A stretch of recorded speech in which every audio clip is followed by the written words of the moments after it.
28 অক্টোবরের মাধ্যমে বাংলাদেশে ফ্যাসিবাদের বীজ বপন হয়। 28 অক্টোবর থেকে আমাদের শিক্ষা নিতে হবে। 28 অক্টোবর আমাদের শেখায় আমাদের এই দেশে শত্রু এবং মিত্র আমাদেরকে চিনতে হবে। রাজনীতিতে যদি আমরা শত্রু এবং মিত্র চিনতে ভুল করি, তাহলে আমাদেরকে আবার দীর্ঘ ফ্যাসিবাদ, আবার দুঃশাসনের মধ্যে দিয়ে আমাদেরকে যেতে হতে পারে। যে 28 অক্টোবরের মাধ্যমে খুনি হাসিনা বাংলাদেশে 16 বছর ফ্যাসিবাদ কায়েম করেছিল, গুম খুন আয়নাগর তৈরি করেছিল, জাতীয় নেতৃবৃন্দকে বিচারিক হত্যাকাণ্ডের মাধ্যমে নেতৃত্ব শূন্য করার চেষ্টা করেছিল এবং বাংলাদেশের আপসহীন নেত্রী বেগম খালেদা জিয়াকে দীর্ঘদিন ধরে জেলে বন্দী রেখেছিল।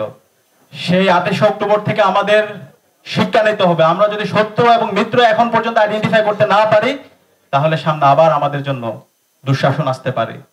এখন এই শত্রু এবং মিত্র কারা? 28 অক্টোবর যদি আমরা দেখি, সে 28 অক্টোবরে খুনি হাসিনা এবং তার দোসর 14 দলীয় জোট সেদিন দিনে দুপুরে আমাদের ভাইদেরকে মেরে রক্তাক্ত করে নৃত্য করেছিল লাশের উপরে। সে নৃত্য করেছিল কারা? বাপ্পাদিত্য বসু ছাত্রমৈত্রীর।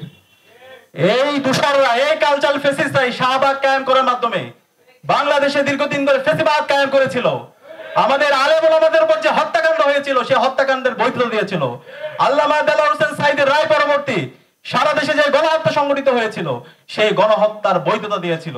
এবং বাংলাদেশে যে ফ্যাসিবাদ কায়েম হয়েছিল, খুনি হাসিনাকে ফ্যাসিস্ট হতে যারা সহযোগিতা করেছিল, তারা হচ্ছে এই কালচারাল ফ্যাসিস্টরা।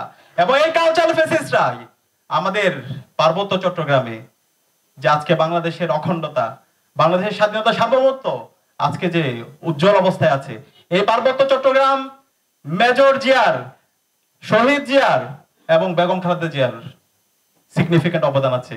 আজকে পার্বত্য চট্টগ্রামের সিকিউরিটি ইনশিওর করার ক্ষেত্রে আমরা শহীদ জিয়ার গুরুত্বপূর্ণ অবদান দেখতে পেয়েছি। কিন্তু এই পার্বত্য চট্টগ্রামের স্বাধীনতা, সার্বভৌমত্ব, অখণ্ডতা এবং বাংলাদেশের অখণ্ডতা নষ্ট করার জন্য এই কালচারাল ফ্যাসিস্টরাই বিভিন্ন ধরনের ষড়যন্ত্র এবং চক্রান্ত করছে। সেখানে আমাদের এই শত্রুদেরকে চিনতে হবে।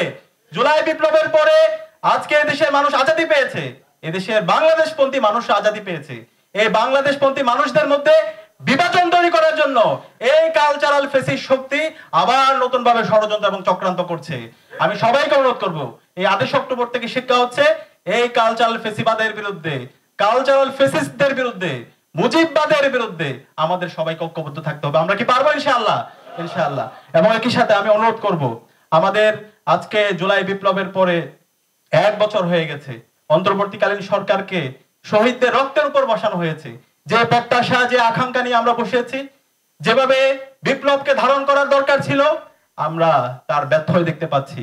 আজকে আমরা অনুরোধ করবো অন্তর্বর্তীকালীন সরকারকে, বিগত ফ্যাসিবাদী আমলে খুনি হাসিনা এই 28 অক্টোবর থেকে শুরু করে, পিলখানা হত্যাকাণ্ড থেকে শুরু করে, আল্লামা দেলোয়ার হোসেন সাঈদীর রায় পরবর্তী গণহত্যা, বিচারিক হত্যাকাণ্ড এবং বেগম জিয়া থেকে শুরু করে বেগম জিয়ার উপর যে দীর্ঘদিন ধরে কারাগারে নিষ্পেষণ করা হয়েছে, এবং ছাত্রদল, ছাত্র শিবির এবং বিএনপি, জামাত সহ বাংলাদেশপন্থী রাজনৈতিক দলের উপর যারা নির্যাতন, নিষ্পেষণ করেছে, যারা গুম করেছে, আয়নাগর তৈরি করেছে, খুন করেছে, এই সকল চক্রকে দৃষ্টান্তমূলক বিচারের আওতায় নিয়ে আসতে হবে।